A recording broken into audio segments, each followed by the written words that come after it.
Welcome to the Free to Ride podcast with Brian Brumwell, Lance Crawford, and Connor Stobart, where average riders have extraordinary conversations. Gear up, subscribe, and join us where you will get exclusive insights, unmatched tech tips, epic race coverage, and plenty of laughs. Because in the world of motorsports, the only limit is your imagination. Don't let adventure start without you. Stay updated on your favorite platform and follow us on all socials. Your journey is just beginning, and we guarantee you'll keep coming back for more stories, wild discussions, and adrenaline-fueled excitement. Average riders, extraordinary conversations. Welcome to the Free to Ride podcast.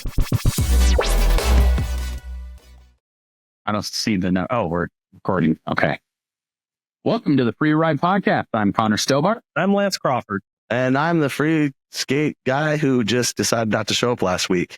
Brian Brumwell. No, I'm just kidding. I wasn't feeling too good last week. I ended up sleeping. But anyway, I'll introduce myself. Like I said before, my name is Brian Brumwell. Met these two clowns not too long ago and decided to do this whole thing. A little bit about me. I'm originally from Northwest Montana. I was kind of born and raised around the power sports industry for as long as I can remember. I've been on ATVs, whether it's getting pulled in a sled behind four-wheeler. It's the first power sport you rode on. You remember? I'd be snowmobile. Yeah. How old were you? Shoot, I don't even remember how old I was. I was young. I got pictures. I don't know what to do. It's been all your whole life. Yeah, pretty much my whole life. Same with ATVs. I mean, I got pictures of being on an ATV with my dad and all that when I was younger. You know, one story he keeps telling is when we went up this one hill and it rocked all the way back. And somehow I managed to stay on it while he's up there holding it by the handlebars. And it's like virtually upside down. I'm still hanging on for dear life, I guess. And he pushed it back over and we kept on going. I didn't start venturing. What's that? Do you remember what kind of snowmobiles you were riding? Shoot, I don't remember exactly. First one I owned was can't remember what year, but it's a John Deere with a newer 440 Rotax in it. John Deere. The machine. Yeah, the good old John Deere's, man. I think it was a lot of fun around the motocross tracks back behind. It wasn't too bad. Switch out the track for mower blades in the summer. Yeah, pretty much. That's a good idea, man. You got to create something like that, you know? No, I got into dirt bike. It's pretty heavy my junior year of high school, and that continued on through most of Are you a two-stroke or four-stroke rider? Dirt bike? Two-stroke. I'm excited to see them bringing back the two strokes. You know, it's interesting as you saw the four strokes come on scene. I remember them coming in. I remember a buddy of mine, Chad, he had a 426 when they first came out, the Yamahas, and we're kind of making fun of them all the time. We're teasing them because it sounded like someone was farting. And the whole sound that 426 gave. And then, now I'm just glad they're coming back because you look at the power ratios between them, you know, 125 is racing against these 54 strokes and 125 two strokes. So it's kind of cool to see that if that ever happens, coming back into the supercross motocross scene. Other than that, I've been into snowmobiling, like I said, most of my life. More recently, got more into it, more involved. Avalanche One, part of a bunch of different organizations, all with snowmobiling. So yeah, that's a little bit about me. I was just going to say, and you're a veteran, right? Yeah, I'm a veteran. I served 10 years in the Air Force, so I was active duty. I wasn't guard. No offense, guys. No offense. You can say that you're used to sitting in this chair you're in right now. Yeah, dude, this one's not bad. It's a camp chair, though. So, I mean, maybe someday I'll upgrade. But it's a high-class camp chair. So, yeah. You know, I'm all about the class. I'm all about good food and good chairs. Good lodging. Yeah, I got to have that. Running AC, you know, if it doesn't have AC going, I'm out. Funny airport story I'll tell you one of these days. I'm sure everybody does, but yeah. Start our segment on the Iron Dog. Yeah, let's talk about that. Biggest topic we're going to talk about today. It's actually a snowmobile race, go figure, since it's snowing out. It's called the Iron Dog. It actually kicked off yesterday. I've heard of that. Yeah. It's I would say it's probably one of the world's toughest snowmobile races. Where's this located? It's up in Alaska. They race from Big Lake, Alaska to Nome, Alaska. But if you're in a pro class, in other words, you're racing, I can't remember off the top of my head if they're racing for money or not. But the pro class, they'll end up going from Nome back to Big Lake. So So tell us a little about the history of the Iron Dog. it started in 1984, and it followed the northern route of the historic Iditarod Trail. Kind of like an homage to that. Yeah, it is definitely. Even the Iditarod Trail, it pays homage to a medical run that was done by sled dogs. There's been numerous books and even a movie about it, children's movie. I think it's called Balto, but I remember reading about it. Yeah, when I was a kid, I remember reading that book too. Yeah. Because I know Balto, he ran the longest leg of that race and finished off in Nome with this medication. I don't remember off the top of my head what kind of medication it was for. I think it was a sick child. I can't remember exactly all the details about it. Yeah, it's just all kind of homage to. Where does that run from? That's in Alaska. Where did they start? What city? Yeah, they start in Big Lake. Okay. And then I don't know where that is.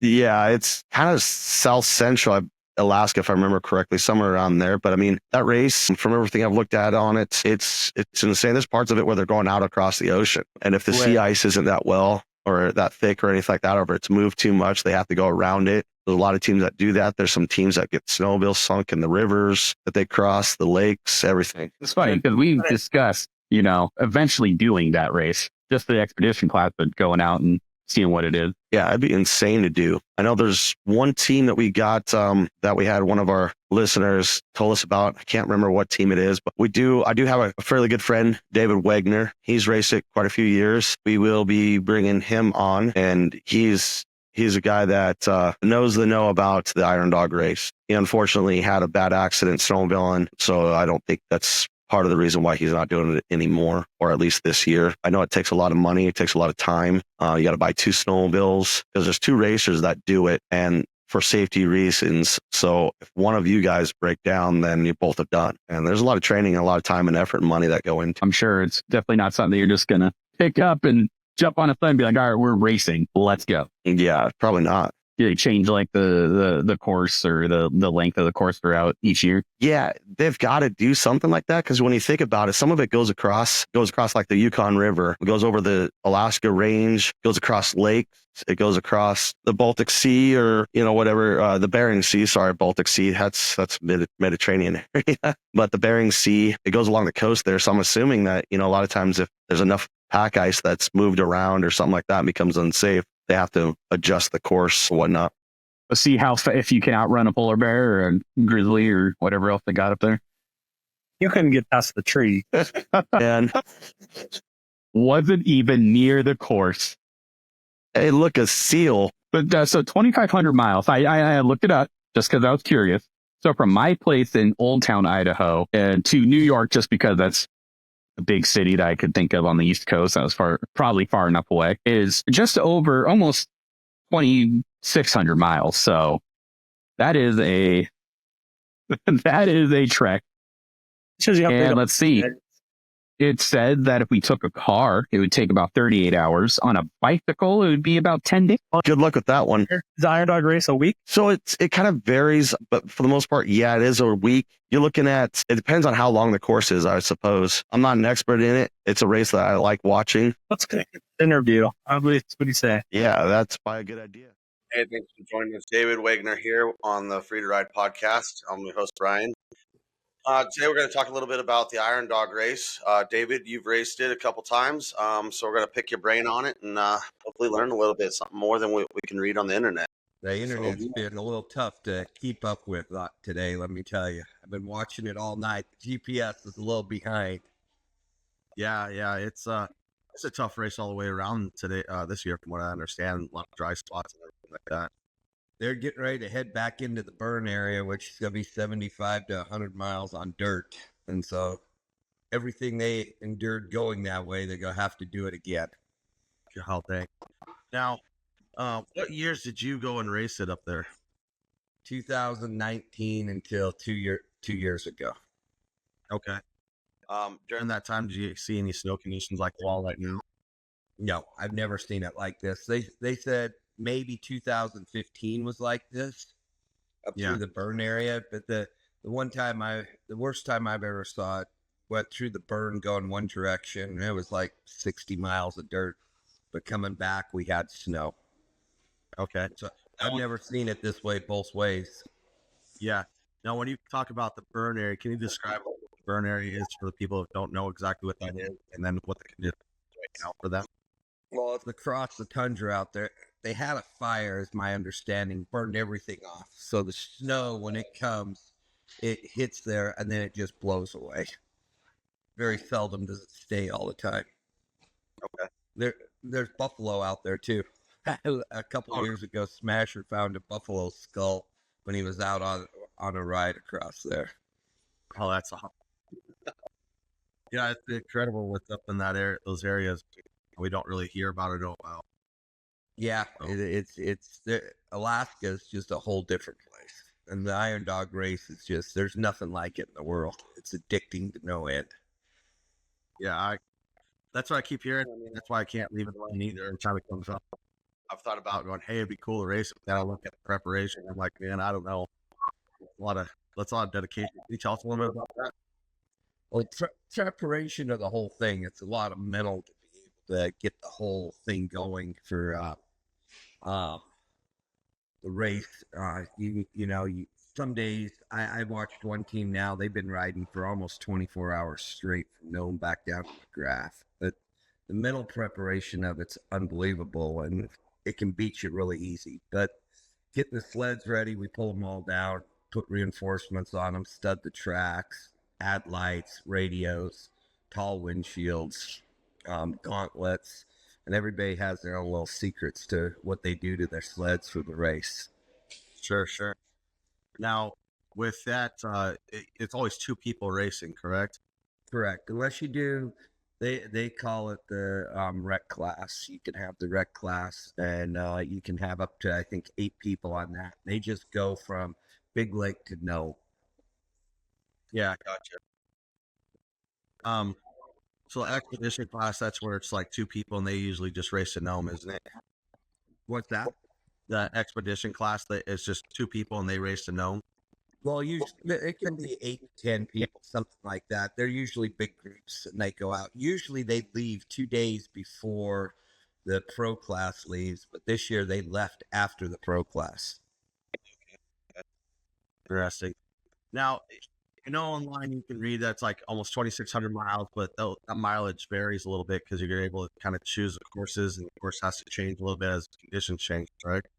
Correct. I normally going north, you'll follow the Iditarod Trail mostly, but this year the rivers are open. You saw Brad George and Robbie Shackle go way up into above the trails and everything else. People thought they were lost for a while out there, but they were able to find their own way without having to deal with all that dirt and everything. It's proven to be a pretty big deal. They were in McGrath last night, like at 5 o'clock. Everybody else started rolling in there like at 8 o'clock, 9 o'clock. The idea is you have to go through the checkpoint. And a lot of people have their own little shortcuts coming down the river. You can straight river raft, heading down through some islands and things like that, sandbars. There's not really, they've never enforced you have to stay on the course exactly. Right. Well, that makes sense. I mean, the course is on the course to get beat the heck, and the last couple people are going to get chewed up pretty good. Well, nowadays, if you go back to the first days of running it, Todd Palin always had a compass on his sled before GPS and everything was out there. And that's how them guys ran it. They followed the compasses and that. But nowadays, they all have trackers, so they know exactly where you're at. So you can't really take unbelievable shortcuts. Yeah. That'll be kind of cool, though, to see them go back to the compass thing. Still have the trackers on there, but the riders themselves have to use a compass to navigate their way through there. It'd be kind of cool to go back to it, I think. Figuring that out would be a big thing. Team 22, supposedly their GPS is froze up one night, and they were out there for a long time, lost, trying to find their way back to the trail to get to the next village, to Buckland and that. But I think that's a huge thing, is being able to figure out where you're at without that GPS. Yeah. So are you required to carry a compass and a map at all or anything like that? You are.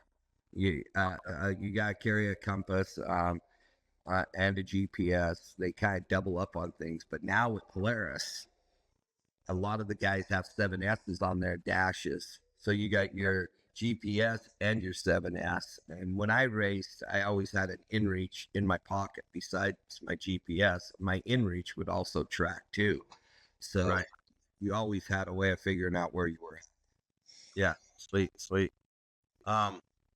With what kind of conditions did you guys usually run into this time of year? Is it like every kind of condition out there, from freezing to 50s at all, or anything like that? The one night I took off and we headed into McGrath, it was 58 below zero. That was a cold night. 3 years ago when I raced, we took off from Big Lake and it was 45 degrees at Big Lake and there was water everywhere. So I've seen a little bit of Alaska in every direction. Yeah. With that year, I raced with Joseph Hale. We headed into McGrath, and we were in bumps that were 2 feet deep, 60 miles. The trail was just so rutted up. I mean, having a lot of snow is a blessing until the trail starts getting beat, and the more snow, the deeper the ruts start getting. Oh yeah. This year though, it's just dirt.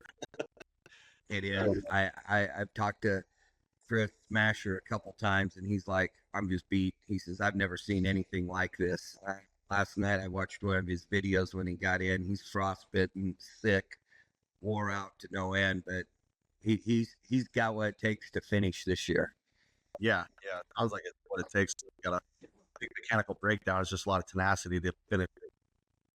Yeah, there were a few Polarises out there that were having fuel problems, and I do think they must have got some bad fuel somewhere, because all of them were having a hard time getting into Koyak with fuel.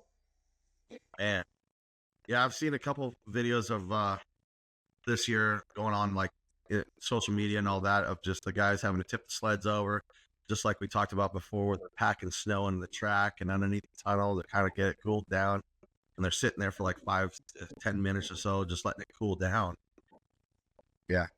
I was talking to somebody day before yesterday when they were in Nome, and I didn't even know they were doing this. Some of the guys have had dry ice dropped off to them at the last checkpoint before they go into the burn, and they're laying it all out on their tunnels. Oh, wow. Interesting. Yeah, I never thought of that. The old days, they used to build ice boxes, and it was just a box on the back of the sled that had no bottom on it, just a square there, and they'd fill it up with snow and ice and things like that. But I thought it was quite interesting when I found that out. After we talked yesterday, I called somebody just to confirm it before I said it, but there's some teams out there with dry ice. Interesting. I know that I used to, back in the day, I've heard about Iron Dog years ago, because I got a cousin and an uncle that live up in Eagle River, and they own Eagle River Outfitters up there, and they used to fly their planes and checking out teams, and then periodically they'd have to drop flies here or there or something like that for some of the teams that get stranded, and so they get somebody in to rescue them. So it's always intrigued me. What's one of the worst stories you've ever seen? Like one of the worst conditions, I guess you should say, you've ever faced out on that trail? Well, there were a couple times. One year I ran with a guy named Eric, and that was the night we pulled into McGrath. It was 60-some below zero, and he was having problems out there, and we were out there for a while. I'd never been so cold in my life. And that was one time. The other time, one of the worst conditions I saw is Joseph Hale and I were headed into Buckland, and we stopped. One of us had to take a pee, and I got off my sled. The wind was blowing so bad. The ground was so icy. It just was blowing the sled right across the tundra out there sideways. And there's a video online I watched of a ice shanty going across the tundra, the lake, and hit the tundra. I mean, I think the worst story I had from Iron Dog is the day I blew a shock outside of Foreman, and we ended up riding into McGrath. I went 2 days without any sleep on that trip. But that was probably one of the funnest rides we ever had. Sometimes the worst stories make the funnest.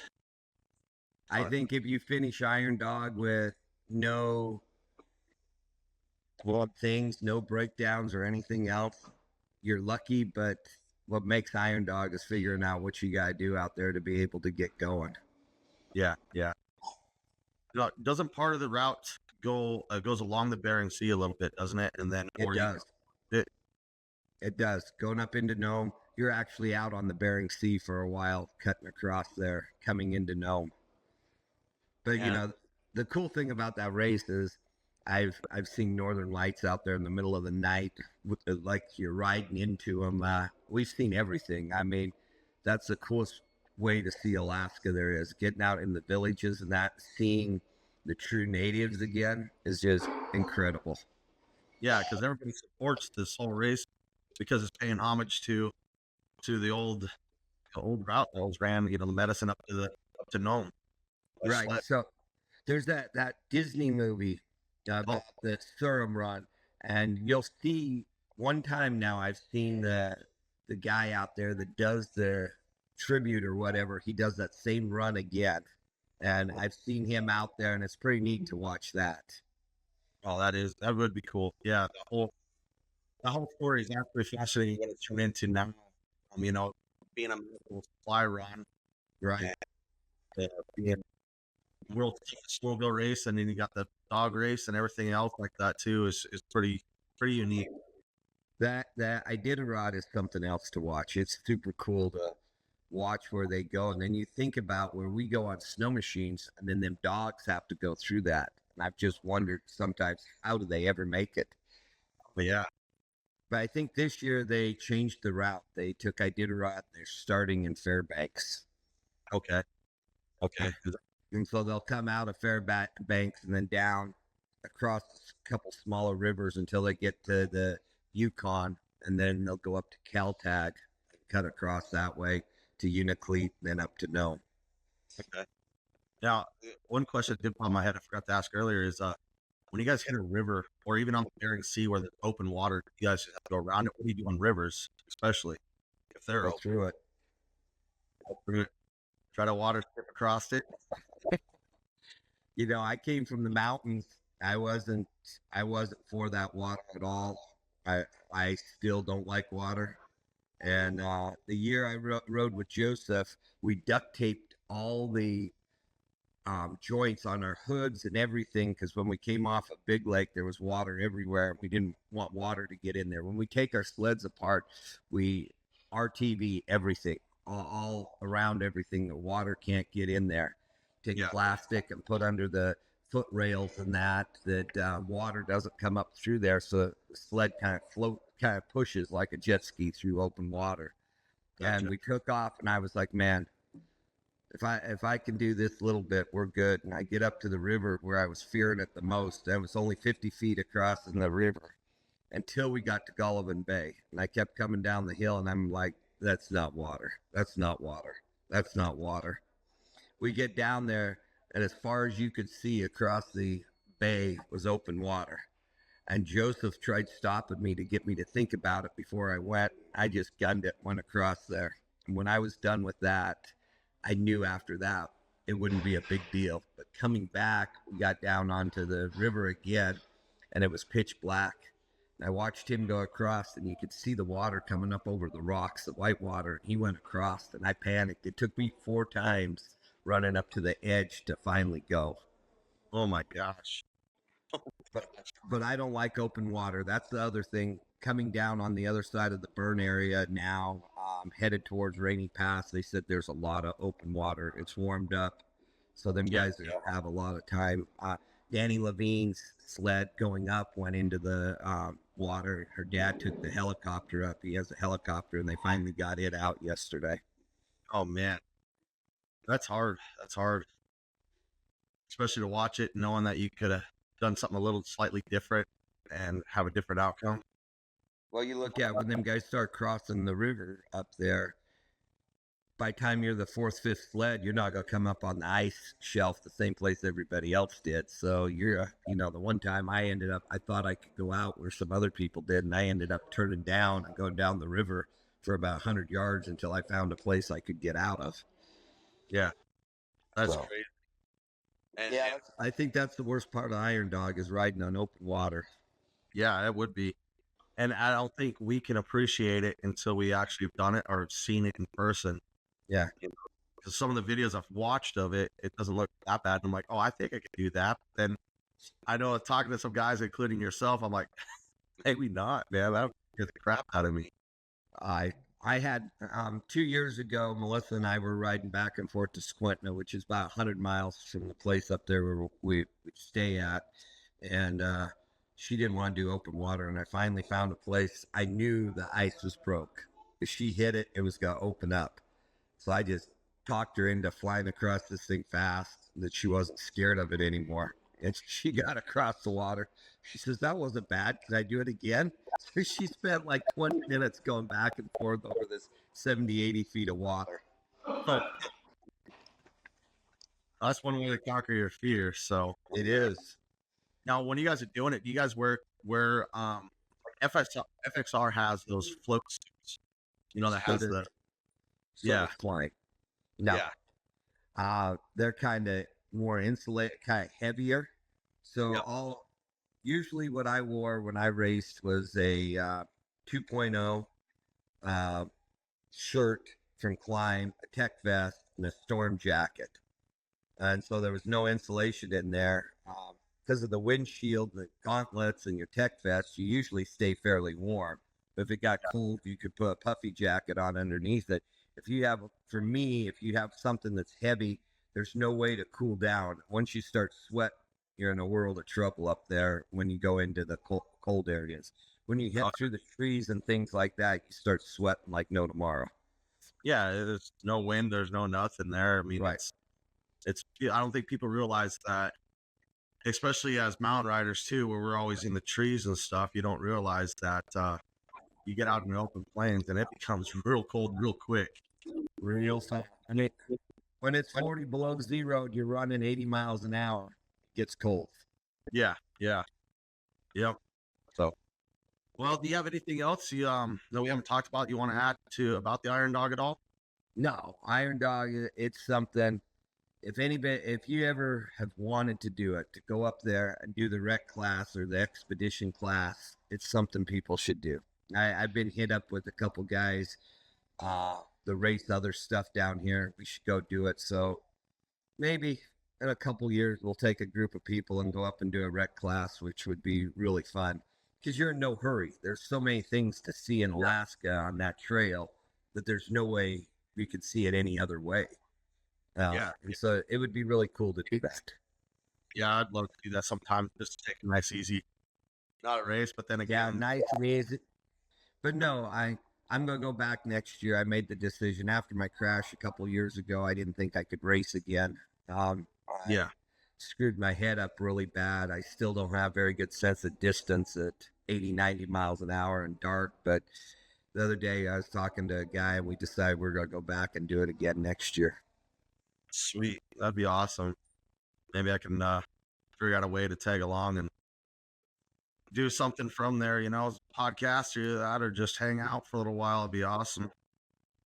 Well, not very many people knew much about Iron Dog down here until 8 years ago when I really started jumping into it. And especially down California, Wyoming, Utah, Nevada, and that, not a lot of people watched it. Now, I mean, I think their viewers down in the lower 48 in the western part of the states is higher than what any of the rest of the Iron Dog.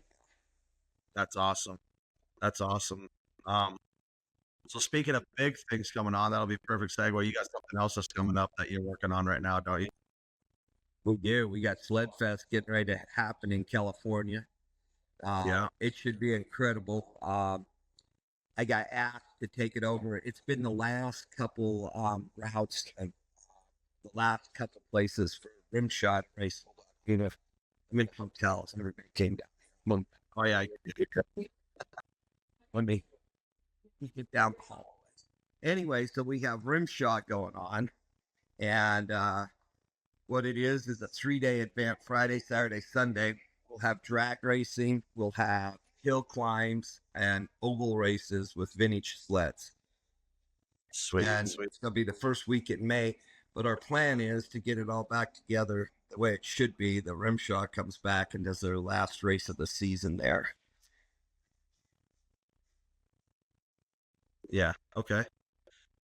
Cool. Speaking of Rimshaw, you guys are headed to Afton, if I'm not mistaken, correct? We are headed to Afton, Wyoming. We're in Salt Lake right now, but yeah, we're headed up to Afton. We're going to co-host Flow Television for the announcing of the hill climb. Afton is actually the most brutal race there is leading up to Jackson Hole. Yeah, it is. That race is. It's cool. It's intimidating looking at it from the bottom or the top. I've been there a couple years watching it, and it's insane. Yeah, so it should be really fun. I mean, I've been very fortunate with the snowmobile industry, the people I've got to know in that. Cody Spencer, who is the president of Rimshaw, and that him and I became pretty good friends. And when he called, I was like, I got 5 feet of new snow home. I don't know if I want to leave. And after talking for a while, we decided, okay, we'll come to Afton. Yeah. Did you guys bring your sled? So you guys gonna go ride afterwards at all? No, we are. We flew in yesterday. We'll fly out Monday, and then we're flying back here on Friday.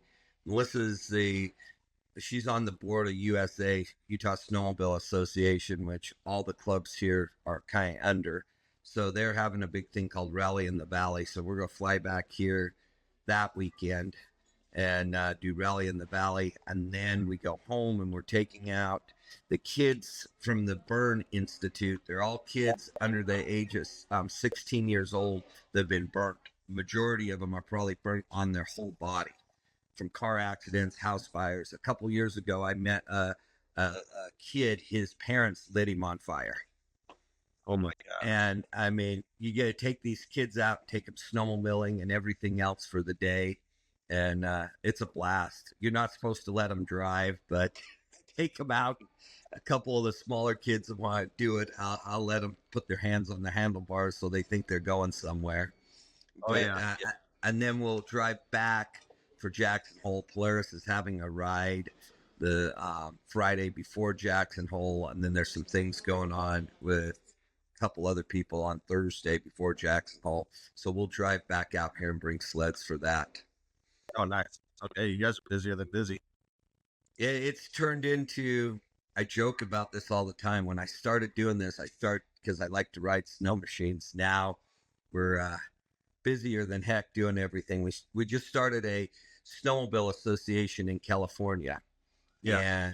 And we got our nonprofit thing and everything. But I've been asked the end of April, I'm going to Washington, D.C. to address Congress. I learned the word address instead of talk to, and then talk to senators and congressmen about over trail use for snow machines and side-by-sides in the state of California. Yeah, and hopefully, if you guys it's turned into more than what I ever thought it was going to be, just riding snow machines again. Oh yeah, no, and it's speaking of California, if you guys could get a way in to allow more riding areas to be opened up for snow machines, that could pave the way for the rest of the United States, because we're losing so much space to riding to these environmental groups or other things. So that's a whole different show right there. Out of 1.3 million acres that we have where I'm at, the forest where I'm at, we're down to 120,000 acres. They've now said we can use to do this stuff. But right. That's a whole different show. Let me tell you, there's so much getting involved in clubs and getting your voice out there right now is a huge thing, especially regardless of what anybody's political views are right now with who we have in office. It opens up a lot of doors for us to start changing some things that in turn down the road, it would take them a long time to turn around again. Yep. Agreed. All right. Well, I'm going to let you get going. I really appreciate your time. Where can people find you, follow you, on Facebook, Instagram? Facebook, Instagram. It's just David Wagner on Facebook. My wife has an unbelievable group going on right now called Rap Like a Girl. She's done some. Every month we've decided we will do a different contest, whatever. Last month it was for the best couples picture. We believe doing what we do is a family thing and a couples thing. All not all my friends, but a lot of my friends, they load up and they go to Wyoming or Utah, and the wife and the kids stay home. But we've tried to incorporate it into a whole family thing. So her Rap Like a Girl, she's got incorporated into couples pictures, couples rides, and things like that. So that's the best place to follow us. Okay. And All right, Rimshaw this weekend. Everybody should be watching Flow Television this weekend. Yep, I'll be watching. I'll have it on in the background as I study in. So cool. We'll give you a shout out. I appreciate that. Well, thanks for coming on. And maybe one of these times we'll have to see if we can't get something figured out to interview the regular hosts on Flow Television during one of the races or something like that. That'd be cool. Yeah. That'd be really cool. All right. Well, thanks again, David. Appreciate it. And you guys stay safe on your travels, and we'll talk to you later. Hey, Cool. thanks for the opportunity and your time. Oh, yeah, of course. Thank you. Talk to you later. Bye-bye. That was great information on the Iron Dog race, Brian. Thanks for that interview. Yeah, you're welcome. It's my pleasure. It's definitely awesome to be able to learn so much from somebody who's so passionate about the Iron Dog race. So thank you, David. We also like to say thank you to our sponsors, one of them being which is the Bearded Viking Mead Company.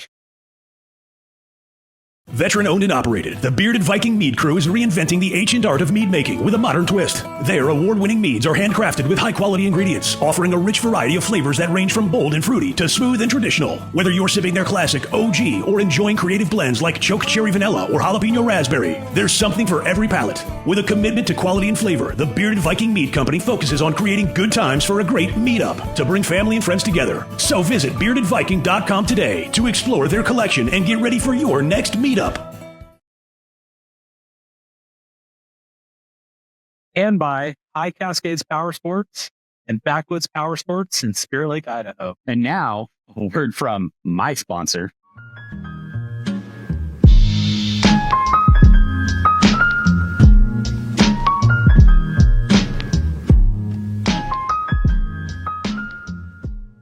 Riders, we've all been there. You're miles deep in the backcountry, stomach growling, and suddenly you realize you got snacks. The gas station burrito, gone. The emergency beef jerky, left in the truck. Now you're running on pure adrenaline and bad decision. Your only meal option is an old frozen glove you found at the bottom of your tunnel bag. That's why we created the Hungry Harness. Because digging through a backpack at negative 10 degrees is how frostbite happens, friendships get tested, and grown men start fighting like toddlers who miss their nap. Key features: insulated jerky pocket, keeps meat warm and dry. A chest-mounted snack slot, because who wants a sandwich that's been riding under a snow shovel all day? And a body heat activated cheese compartment, because a frozen string cheese is just a dairy icicle. Order now and get a free emergency pocket chili pouch, because a real meal should be questionable and over-engineered. The Hangry Harness, because no one wants to be the first one eaten when things go south.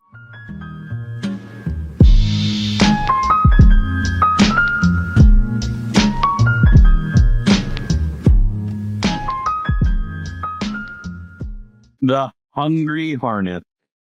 I'm going to have to order two. Two of them. Well, yeah, I was thinking 3.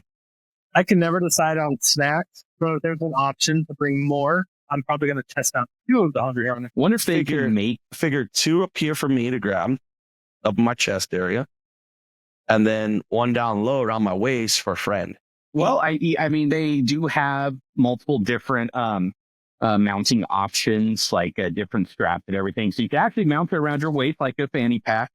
You can wrap it around your chest like a little chest holster. What about the free gift, the chili pocket warmer? Chili pocket. That reminds me of the military. I had flashbacks. Let me just take this mildly explosive bag, put some water in it, stick it in my pocket as I'm riding, and make my chili. That's pretty much what it is. Yeah, I don't know. I don't see that ending too well. I think you put your hand in there and think that you put it in something you shouldn't have. I like So you're saying that you just have it in your pocket and you're just going to reach in to pull out a handful? I'm just saying it's chili? going to. I'm going to say it's going to explode. That would be my bet. It is explode. My mind's stuck on the frozen string cheese. That could be seen as a weapon, you know.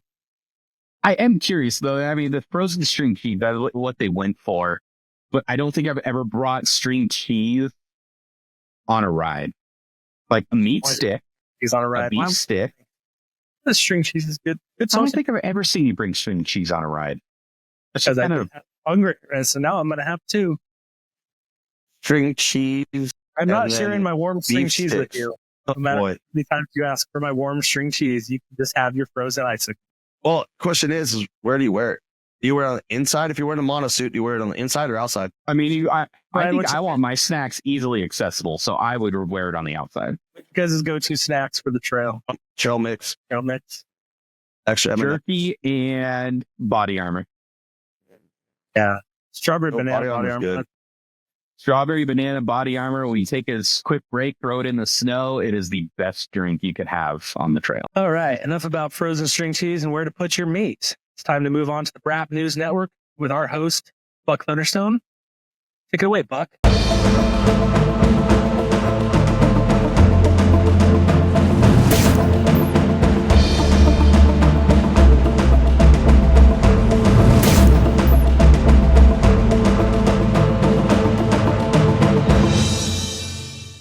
Good evening, everybody. This is Buck Thunderstone coming to you live from my home theater. Now, I have the privilege of interviewing one of the most magnificent creatures out there, the king of hide and seek in the snow, Yeti. Yeti, how you doing today? All right, I see. Don't worry, ladies and gentlemen. I can speak fluent Yeti, as well as Bigfoot, obviously, and I'll translate this for you. He says, "Good afternoon. I'm doing well. Thank you. It's not every day I get a chat with somebody. Life in the Himalayas, it's quiet but peaceful." Now, Yeti, I'm doing pretty good today, but I want you to tell me, what have you been doing lately to get ready for this big race with Bigfoot? I see. He says, "Oh, the race with Bigfoot. It's been quite the preparation. I've been hiking up and down the mountains to build up my stamina, practicing my speed on snowy slopes, and even working on my strength moves to avoid detection. Bigfoot thinks he can outpace me, but I have the advantage of high altitude. Although, Yeti, I'm sorry, but it seems like you're training for a foot race. But I don't think you quite understand that this is a snowmobile race, not a foot race." Uh-huh. Interesting, okay. Well, Yeti says, "Oh, a snowmobile race, to say? Well, that changes everything. I've been spending time getting familiar with the latest models of snowmobiles. I've learned how to handle them on icy turns and to gain speed on straightaways. The key is to stay balanced and to keep the snow flying. I've been customizing my snowmobile with some unique designs. How about Bigfoot? Is he ready to hit the slopes?" Well, Yeti, Bigfoot, well, he likes to be called Sasquatch, first off. I should have prefaced that in the beginning. As he likes to be called. I was lifting lots of weights, and he's just being lazy. At least, that's my opinion. He's being lazy. He's all about the ladies, though. You know what I mean? Huh. Interesting. Yeah, I believe you're right. Sasquatch says that he does love the ladies. And as you preference, Yeti, that Sasquatch and his charming ways seem to get a lot of ladies. But he also stares them away with his stench. It seems that he's more focused on the crowd than training. But hey, looks could only get him so far in the race, right? Yeah, it's all about skill and technique on the snow. That is correct. I hope he realizes that soon. So, do you have any predictions, Yeti, on who's going to take the trophy home? Or maybe you'll be placing some bets on yourself? Oh, very interesting. You are placing bets on yourself. Huh. I thought you were better than that, but okay. To each his own, to each his own. So, I'd like to talk about the incident that you had up on the border. Something about a little misunderstanding about some yellow snow cones and some baby powder. Do you care to elaborate on that? Yeti says, "Oh, that incident. Let's just say I had a little misunderstanding at the border. I thought I was bringing in some delicious snow cones to share with other mountain folks. But it turns out silly regulations don't see it that way. And as far as the baby powder goes, well, he likes to stay fresh, you know? Just a little bit of grooming before he goes for the big race.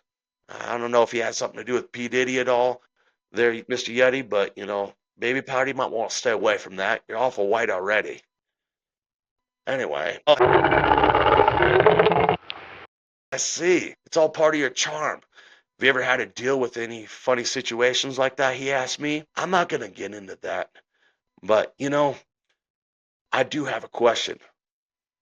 Yellow snow cones. They're usually meant to be pea and snow. Is that what you were bringing across the border? Is that what you got stopped for? Interesting. He says that, you've caught me. Yes, the old saying about snow is true. It's not exactly the best flavor, but you do what you gotta do.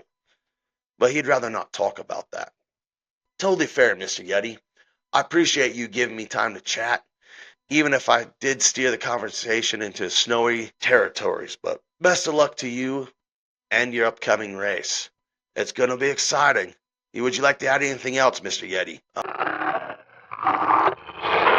All right, appreciate that. He says, I'll be around. Stay warm. Keep an eye out for Sasquatch. You never know when he might show up and steal your pine cones. I appreciate it, Mr. Yeti. You have a great time at the race, and good luck to you.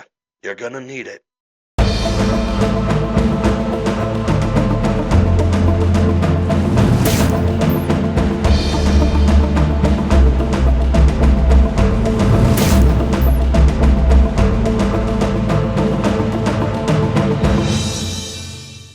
Wow. That was one heck of an interview. It leaves me with questioning It's so couple great things, to though. have on staff. Yeah, Kind of talented. it is. The right word? My question is with it. So I do have a question, though, is where did he learn to talk Yeti? I've heard rumors that I'm deep in the backcountry, living off the land. Yeah, living with Yeti, maybe. Maybe Yeti is taking advantage of his shame cane. Well, I wonder if is the base Yeti and Sasquatch language. I think it's a dialect issue, but he's just that much of an expert. He spent too much time with them. If he knows, do you know if Buck knows like Chupacabra or Skunk Ape or any of the others, or is it just Sasquatch and Bigfoot? That's a good question. We'll have to ask him one of these days. Maybe we need to have him on as a guest. If we think we need to as a guest and get to the bottom of his cryptozoology knowledge and where he learned it from. Now that we've had interviews with both of our racers, hopefully we'll have that race here soon. Let's go into Goggles of Truth.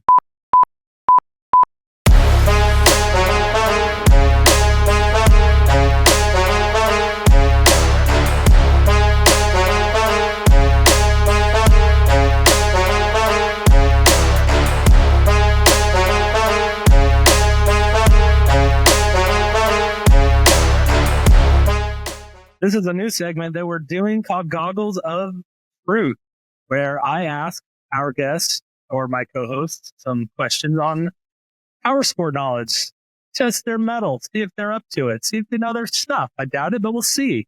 All right. Are you guys ready? I'm ready. I don't have goggles, but I'm ready. Let's do this. I didn't think about a timer. Give me a second. Got one on your phone. It's magic. Yeah, but I'm using the phone as a reader. I got a smartwatch. Hey, Siri, turn on timer. She doesn't understand me. No woman understands me. All right. There we go. All right. In this segment, I'm going to ask you guys a series of questions, 3 questions total. You guys are going to write your answers down on a piece of paper. And then after the 10-second timer, you're going to hold them up for the audience to see. Best out of 3 wins. Yes, Brian. The whiteboard and the marker, okay? Yeah, that works. Connor, what you got there? You got a Sharpie and paper towel. Nice. Wow. Ghetto. All right. Let's move into question 1. You guys ready? Here we go. Which company produced the first snowmobile commercially successful? I already messed it up.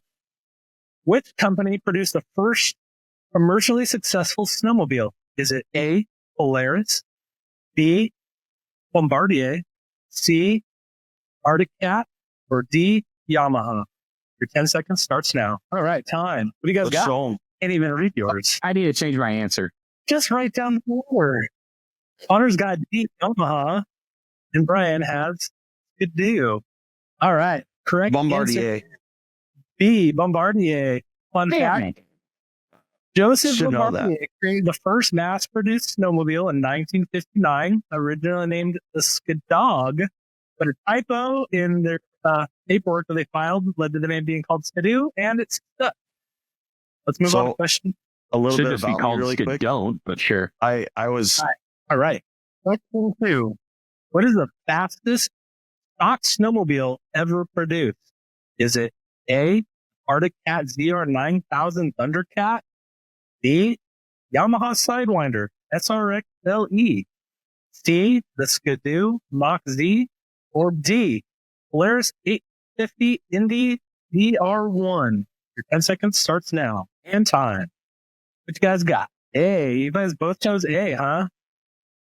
we're both Both of probably you wrong. are wrong.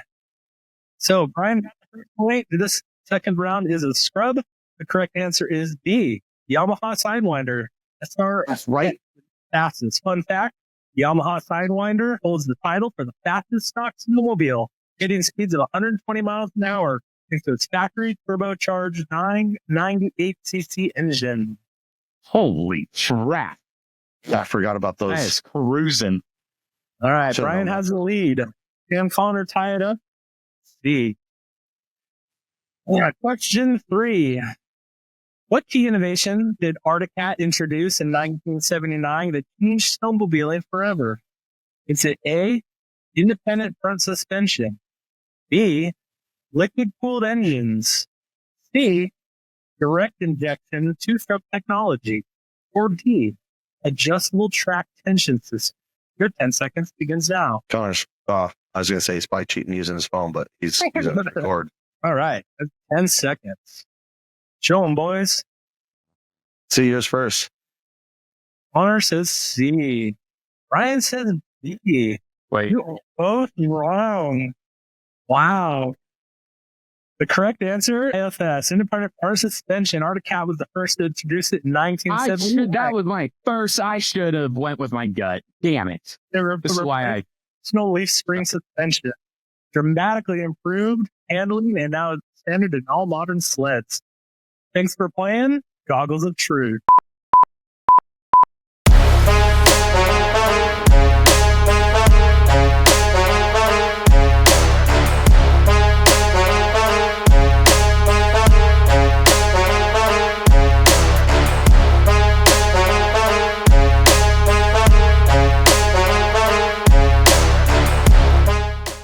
All right, guys. Well, thanks for participating in our first Goggles of Truth. Brian, congratulations on bringing home that Q. Connor, you got a lot of room for improvement there, bud. No. He had the answers on the inside of his goggles. I swear I didn't give them to him beforehand. You guys, Uh-huh. All right, this is a good time to cut to our tech tip of the week.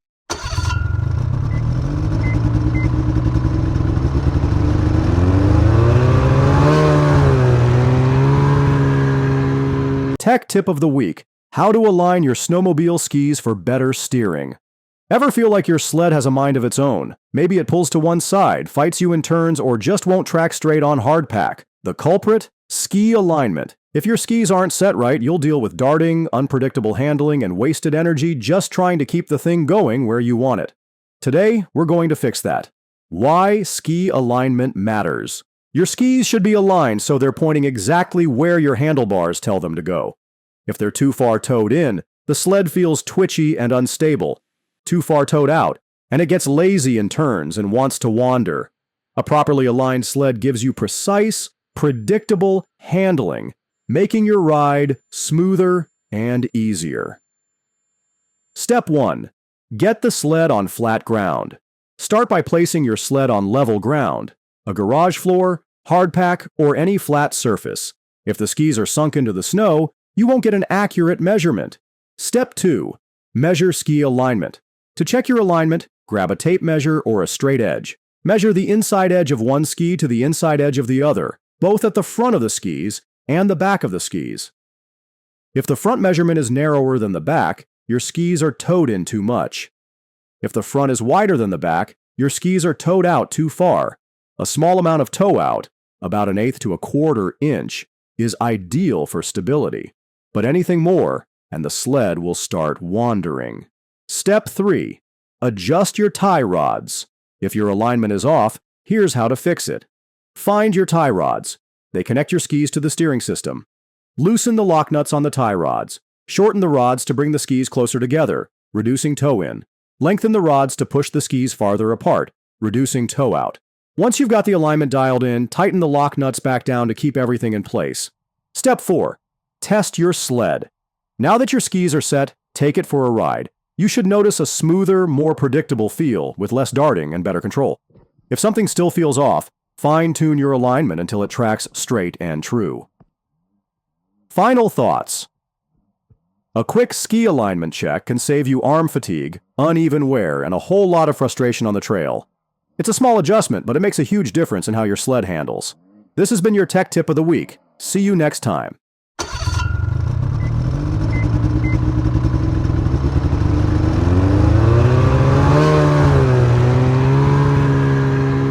Who wants to be darting all the way up the trail to their favorite riding area? Yeah, it makes you wonder how many people actually look at their skis or measure them out or do anything else like that after they hit a tree, rock, or each other. Yeah, it's definitely something I had no idea about until my sled needed it a couple years back, and Lance we did in his garage. And for how simple of a task it is, it's worth doing. And that's why we're going to keep bringing you these tech tips to help you understand your machines better. Yeah, speaking of skis, I hear that there's a great story that Brian has concerning skis.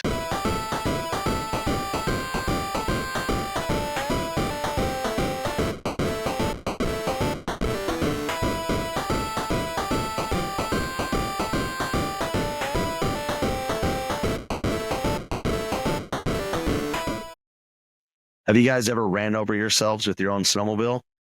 I have not. Sounds like an exciting story. I've never been that talented. Let me tell you, it takes some real talent. I happen to... No. What was that? I'm pretty sure I've been dragged by it though, a little bit. Yeah, I got a very good look at my ski alignment when I happened to run myself over on a groomed trail. Out up close and personal. Well, very close and personal. Top it all off, my buddy Roger was with me. We had seen this big group of riders out that had some pretty cute girls. Where are you riding at? We were up a place called Canyon Creek, up behind Whitefish Ski Area now. We used to call it Big Mountain back then in Northwest Montana. But we happened to have this group of riders going up there, and there's this one girl that kept staring at my buddy Roger and I. Were on these older sleds. I can't even remember what they were. We're talking like early 90s, late 80s style sleds. And I came up out of the timber and I came onto the groomed trail, and I don't know what happened. All I know is I ended up underneath the sled, and the track is sitting there on top of my legs. So that has my legs and lower body pinned.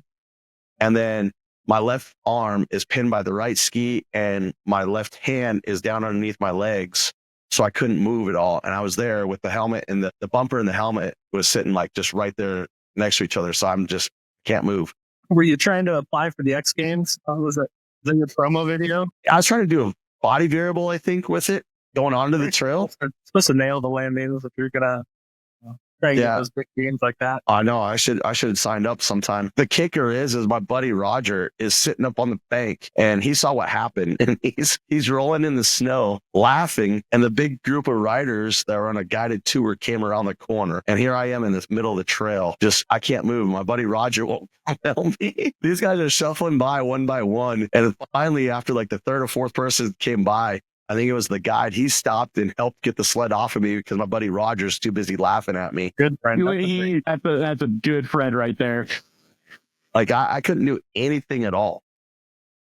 Anything. It was very humiliating. And every time I see him, he never lets me live it down. He just laid there and stared at the alignment and was like, that's a little off. Yeah. Yeah. He can still pull it off today. He might be able to pull it off today, but I think it's going to come with some broken bones now.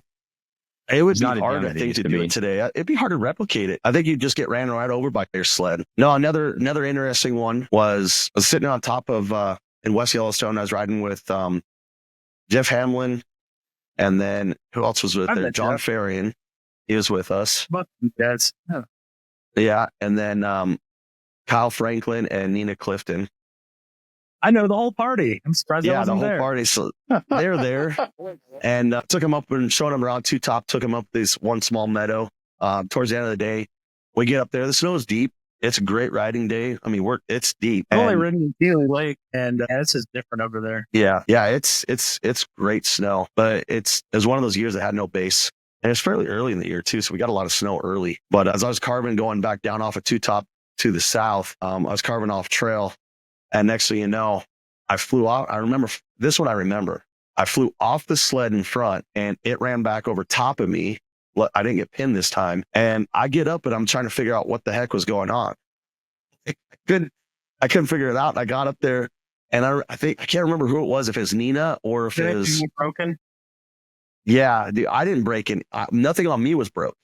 You weren't hurt. However, I can't remember if it was John or Nina or somebody. All of a sudden went up there and go, "Hey, Brian, are you missing your ski?" And held up my ski and spindle.